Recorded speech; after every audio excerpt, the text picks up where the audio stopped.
Welcome to the Chronological One-Year Bible, March 23rd. Today's reading is Joshua chapter 3, verse 1 through chapter 6, verse 27.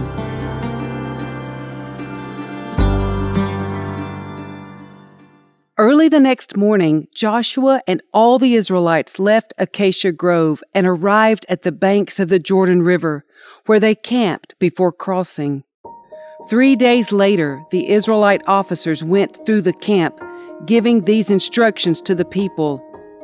When you see the Levitical priests carrying the Ark of the Covenant of the Lord your God, move out from your positions and follow them. Since you have never traveled this way before, they will guide you. Stay about half a mile behind them, keeping a clear distance between you and the Ark. Make sure you don't come any closer. Then Joshua told the people, "Purify yourselves, for tomorrow the Lord will do great wonders among you." In the morning, Joshua said to the priests, "Lift up the Ark of the Covenant and lead the people across the river." And so they started out and went ahead of the people. The Lord told Joshua, "Today I will begin to make you a great leader in the eyes of all the Israelites. They will know that I am with you, just as I was with Moses. Give this command to the priests who carry the Ark of the Covenant. When you reach the banks of the Jordan River, take a few steps into the river and stop there." So Joshua told the Israelites, "Come and listen to what the Lord your God says. Today you will know that the living God is among you. He will surely drive out the Canaanites, Hittites, Hivites, Perizzites, Girgashites, Amorites, and Jebusites ahead of you. Look, the Ark of the Covenant, which belongs to the Lord of the whole earth, will lead you across the Jordan River. Now choose 12 men from the tribes of Israel, one from each tribe. The priests will carry the Ark of the Lord of all the earth. As soon as their feet touch the water, the flow of water will be cut off upstream, and the river will stand up like a wall."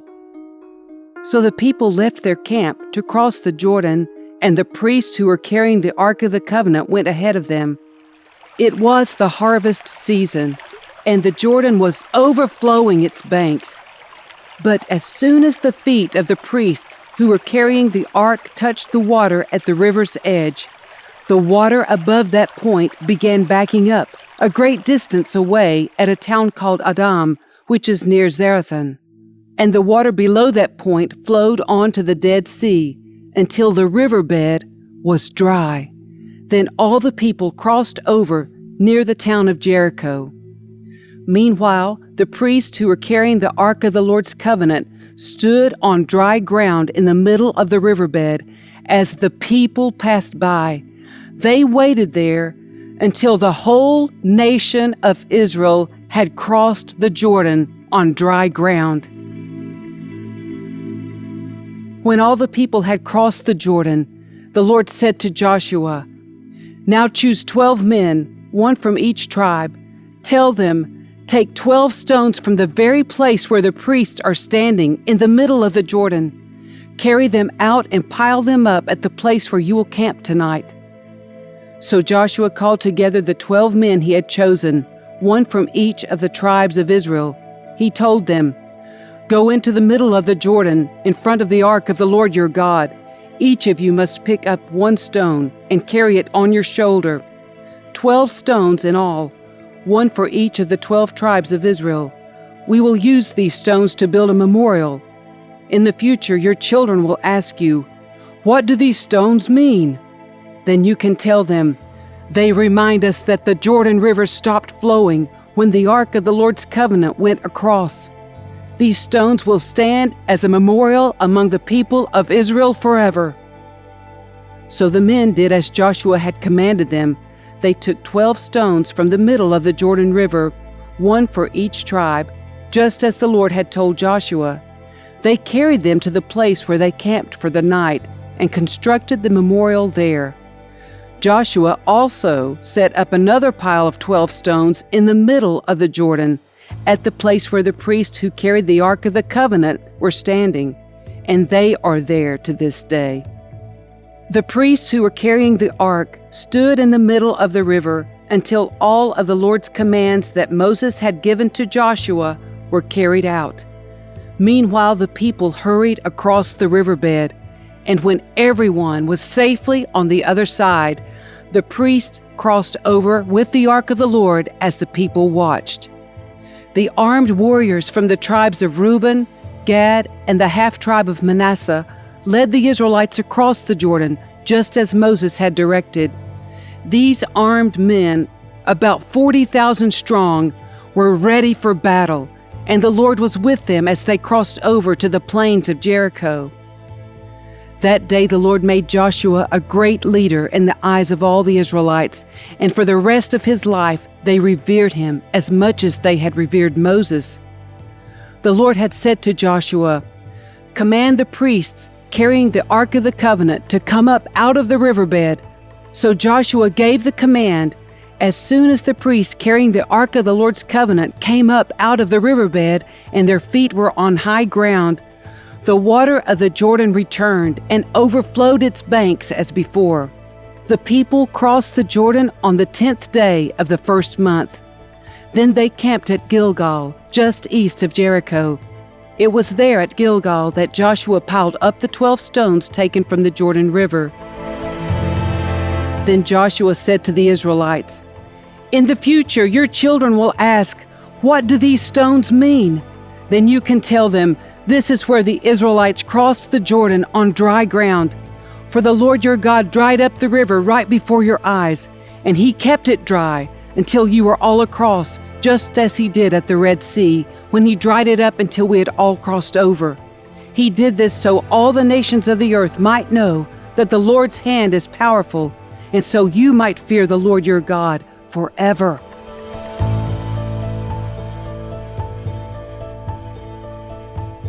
When all the Amorite kings west of the Jordan and all the Canaanite kings who lived along the Mediterranean coast heard how the Lord had dried up the Jordan River so the people of Israel could cross, they lost heart and were paralyzed with fear because of them.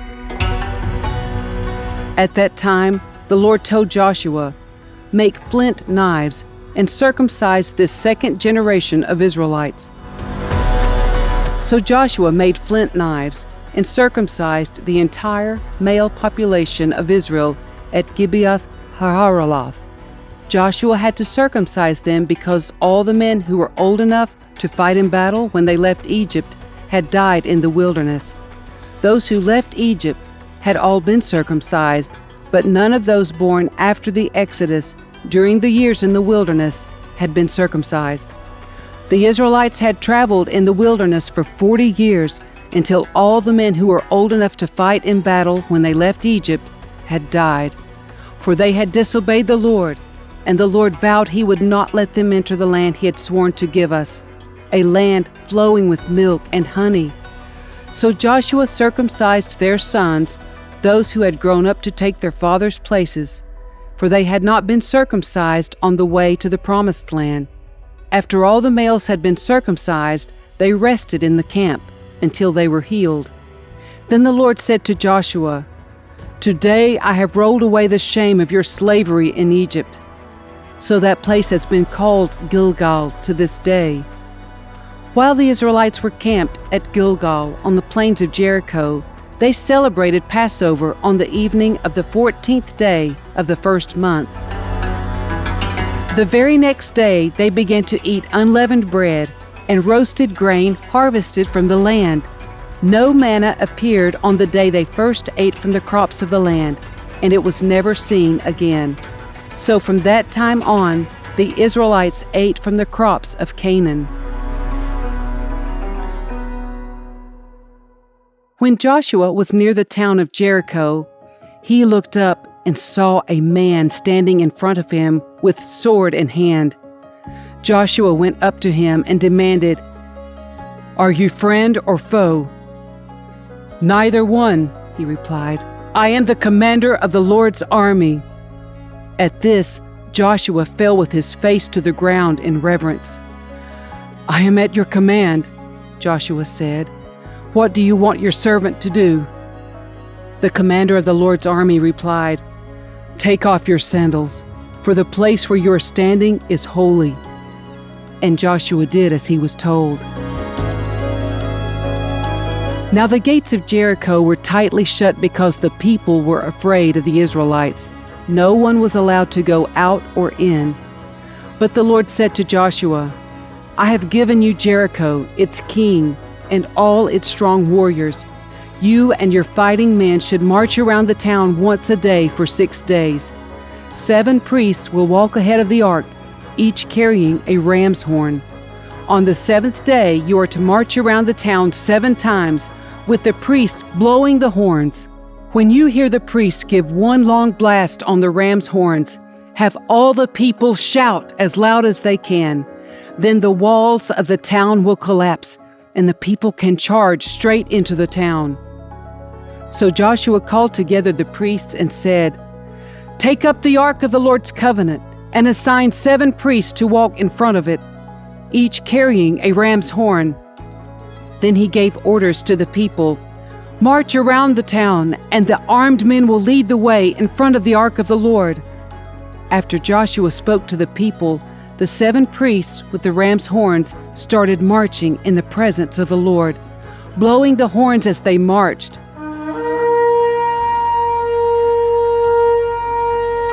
And the ark of the Lord's covenant followed behind them. Some of the armed men marched in front of the priests with the horns, and some behind the ark, with the priests continually blowing the horns. "Do not shout, do not even talk," Joshua commanded. "Not a single word from any of you until I tell you to shout. Then shout." So the ark of the Lord was carried around the town once that day, and then everyone returned to spend the night in the camp. Joshua got up early the next morning, and the priests again carried the ark of the Lord. The 7 priests with the ram's horns marched in front of the ark of the Lord, blowing their horns. Again, the armed men marched both in front of the priests with the horns and behind the ark of the Lord. All this time the priests were blowing their horns. On the 2nd day, they again marched around the town once and returned to the camp. They followed this pattern for 6 days. On the 7th day, the Israelites got up at dawn and marched around the town as they had done before, but this time they went around the town 7 times. The 7th time around, as the priests sounded the long blast on their horns, Joshua commanded the people, "Shout! For the Lord has given you the town.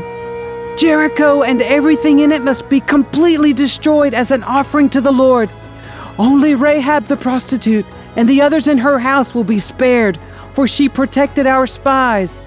Do not take any of the things set apart for destruction, or you yourselves will be completely destroyed, and you will bring trouble on the camp of Israel. Everything made from silver, gold, bronze, or iron is sacred to the Lord and must be brought into his treasury." When the people heard the sound of the ram's horns, they shouted as loud as they could. Suddenly the walls of Jericho collapsed, and the Israelites charged straight into the town and captured it. They completely destroyed everything in it with their swords, men and women, young and old, cattle, sheep, goats, and donkeys. Meanwhile, Joshua said to the 2 spies, "Keep your promise. Go to the prostitute's house and bring her out, along with all her family." The men who had been spies went in and brought out Rahab, her father, mother, brothers, and all the other relatives who were with her. They moved her whole family to a safe place near the camp of Israel. Then the Israelites burned the town and everything in it. Only the things made from silver, gold, bronze, or iron were kept for the treasury of the Lord's house. So Joshua spared Rahab the prostitute and her relatives who were with her in the house, because she had hidden the spies Joshua sent to Jericho, and she lives among the Israelites to this day. At that time Joshua invoked this curse: "May the curse of the Lord fall on anyone who tries to rebuild the town of Jericho. At the cost of his firstborn son, he will lay its foundation. At the cost of his youngest son, he will set up its gates." So the Lord was with Joshua, and his reputation spread throughout the land.